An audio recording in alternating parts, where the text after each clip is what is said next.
আসসালামু আলাইকুম। আমার মানুষটা এমন কে?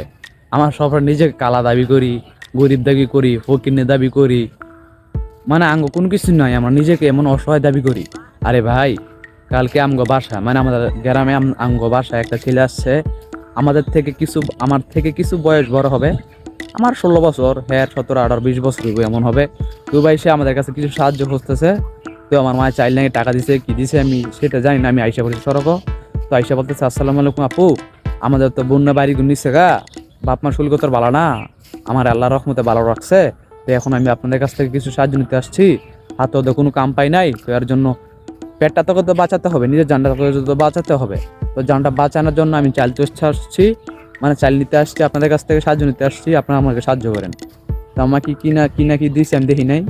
তো ভাই, হেরা কতটা গরিব, তো বাড়িঘর সব ভাঙ্গে লয়ে গেছে গা। তারপর নিজেকে তারা খারাপ দাবি করে না, ছোট দাবি করে না।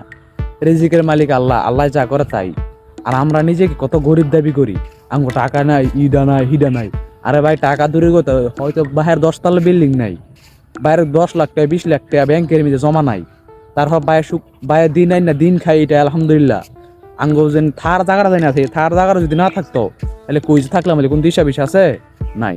তো আল্লাহ আঙ্গর যেমন যেমন লাগছে এমন আলহামদুলিল্লাহ। যে যে জায়গাতে আছেন সেই জায়গা থেকে শুকুর আলহামদুলিল্লাহ করেন। মানে আল্লাহ জানি এর থেকে যেন আর খারাপ অবস্থা রাখে নাই, এটাকে শুকুর আলহামদুলিল্লাহ করেন বলেন।